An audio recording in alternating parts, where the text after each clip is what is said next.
Você com certeza já ouviu falar do Mensalão, o escândalo de corrupção que quase colocou um fim na era Lula, ainda em 2005, no primeiro mandato do ex-presidente. O que você talvez não saiba é que o Mensalão foi mais um capítulo na história de confrontos entre dois caras que, já naquela época, se odiavam há mais de 10 anos. José Dirceu e Roberto Jefferson. Tenho medo de Vossa Excelência, porque Vossa Excelência provoca em mim os instintos mais primitivos. É uma história de traição e vingança que quase derrubou um governo. Isso na época em que a gente ainda achava essa história de derrubar governo uma coisa séria. Não, derrubar governo é banal, acontece todo dia. Você pode ver os dois nesse vídeo, durante um debate promovido pelo programa 25ª Hora. O encontro aconteceu em 1992. De barba, o José Dirceu, um dos fundadores do PT. Ele fazia parte da CPI que investigava os negócios do PC Farias, o tesoureiro da campanha de Fernando Collor de Mello. De cabelos longos e muito antes de passar por uma cirurgia de redução do estômago em 2000, Roberto Jefferson, que liderava no Congresso a tropa de choque em defesa de Collor. Como fica o presidente Collor? Sentado na cadeira dele e achando graça dessa baboseira toda, como o Brasil vai rir de mais alguns dias. Foi ali que tudo começou. E é bom você lembrar que o Collor tinha derrotado o Lula no segundo turno da eleição de 89. Os dois voltaram a se enfrentar na CPI dos Anões do Orçamento em 1993 e nos bastidores da eleição de 1994.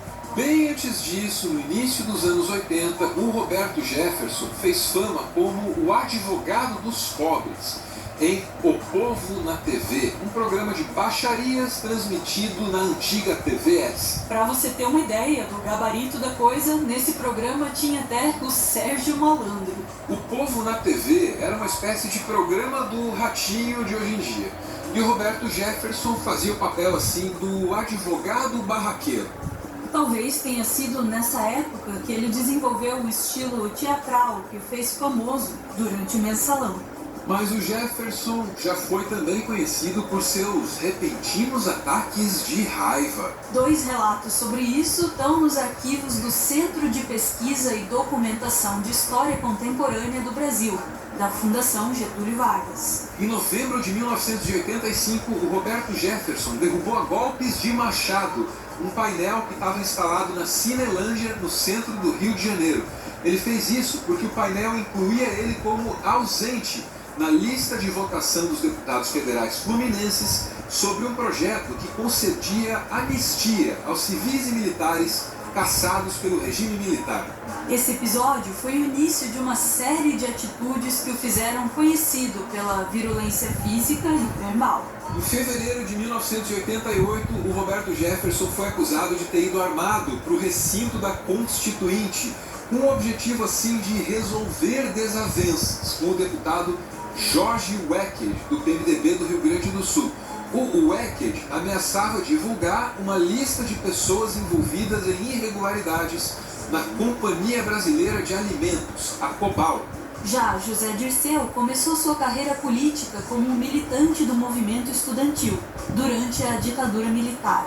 Ele foi preso em 1968 naquele famoso congresso da UNE, em Ibiúna, no interior de São Paulo. E ele só foi solto depois que militantes da luta armada contra a ditadura sequestraram o embaixador americano e trocaram a sua liberdade pela de 15 prisioneiros políticos feitos pelo governo. Dirceu deixou o país e foi para Cuba. Lá ele passou por uma cirurgia plástica.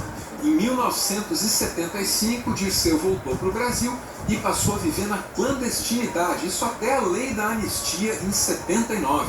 Um dos mentores políticos de Lula, Dirceu sempre foi conhecido por ser uma espécie de soldado da causa, um homem calmo, discreto, cerebral e pragmático, para quem os fins justificariam todos os meios. Em 2005, depois de históricas brigas e desavenças, essas duas figuras tão diferentes, Roberto Jefferson e José Dirceu, elas voltaram a se enfrentar em um novo ringue, a CPI dos Correios. Eu não me envergonho de nada que fiz. Um Feliz Natal.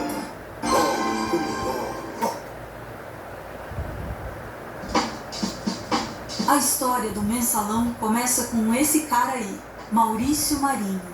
Em 2005, ele chefiava o Departamento de Contratação e Administração de Material dos Correios. Com uma câmera escondida, ele foi flagrado pedindo propina para empresários que queriam participar de uma licitação. O valor que o vídeo mostra ele recebendo nem era tão alto assim, R$3.000. Maurício Marinho era uma indicação de segundo escalão do Roberto Jefferson, presidente do PTB. E é aqui que eu fico com uma dúvida. Por que o Roberto Jefferson, que é do PTB, estava indicando gente para participar do governo Lula, do PT? O que é que tinha a ver? É que antes da eleição de 2002, Lula e o PT tinham tentado chegar à presidência outras 3 vezes, coligados apenas com partidos de esquerda. Em 2002, eles mudaram a estratégia. Eles entenderam que não apenas para se eleger, mas para governar no sistema político brasileiro, precisavam ampliar essas alianças. José Dirceu foi o principal articulador desses pactos com partidos conservadores, que incluíam o PTB de Roberto Jefferson. Depois da eleição, Dirceu assumiu a chefia da Casa Civil de Lula e apostou que poderia sentar na mesma mesa e dividir a administração do Estado com seu rival de mais de uma década. O empresariado, os partidos políticos, as Forças Armadas e os trabalhadores estão unidos. O resultado da gravação sobre a propina nos Correios veio à tona pela primeira vez em uma reportagem da revista Veja. Foi em maio de 2005. Poucos dias depois, a Veja fez uma nova denúncia de corrupção no segundo escalão do governo, mais uma vez envolvendo Roberto Jefferson. Dessa vez ele era acusado de cobrar uma mesada de R$400 mil do Lídio Duarte, que presidia o Instituto de Resseguros do Brasil. As duas denúncias convenceram Jefferson de que ele estava sendo vítima de uma operação de destruição vinda de dentro do governo e chefiada pelo seu desafeto José Dirceu. E o Roberto Jefferson, que nunca foi de guardar o rancor na geladeira, saiu atirando. Ele tirou o pino da granada numa entrevista que deu ao jornal Folha de São Paulo, publicada no dia 6 de junho de 2005. Nessa entrevista, o presidente do PTB criou a expressão mensalão para se referir a uma suposta mesada fixa de R$30 mil. Ela era paga mensalmente para deputados do PL e do PP, o Partido Progressista. E claro, os deputados que recebiam isso ficavam obrigados a votar de acordo com os interesses do governo Lula. Nessa mesma entrevista, Jefferson inocenta Lula. Ele acusa principalmente o então tesoureiro do PT, Delúbio Soares. O que segue é o texto publicado pela Folha de São Paulo.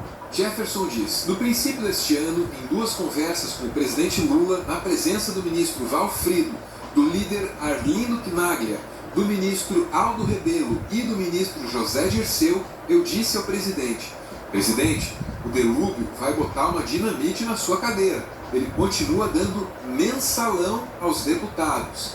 Que mensalão? Perguntou o presidente. Aí eu expliquei ao presidente. Ao que o repórter da Folha então pergunta: qual foi a reação dele? E Jefferson responde: o presidente Lula chorou, falou: não é possível isso. E chorou. Eu falei: é possível sim, presidente. Depois, em depoimento à CPI dos Correios, que passou a investigar o mensalão, Jefferson afirmou que José Dirceu era o chefe do esquema. E a versão continuou mudando. Primeiro era o Delúbio, depois era o José Dirceu, e mais tarde a defesa do Roberto Jefferson mudou a tese novamente e passou a argumentar que o Lula sabia de tudo. O mensalão, nos moldes definidos por Roberto Jefferson como uma mesada mensal dada aos deputados, nunca teve sua existência comprovada. Em junho de 2005, ele precisava de uma declaração de impacto que pegasse a imprensa e a opinião pública pelo colarinho. O termo mensalão caiu como uma luva, funcionou. Uma palavra midiática que grudou no imaginário popular. Mas o fato de não existir uma mesada mensal, uma mesada fixa, não significa que o PT e os partidos aliados não tenham metido a mão no jarro. Meteram sim. Ao todo, 25 pessoas foram condenadas no julgamento do Mensalão. Tanto José Dirceu quanto Roberto Jefferson caíram em desgraça e foram para a cadeia. Mas, passada a longa tormenta, um deles pode voltar a fazer política à luz do dia, nos altos escalões do governo. Adivinha quem? Roberto Jefferson.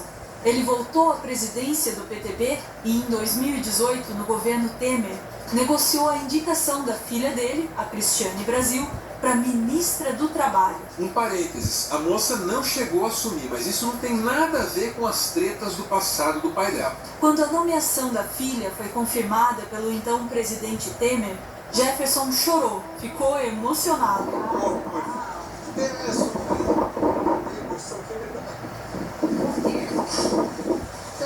É um resgate, sabe?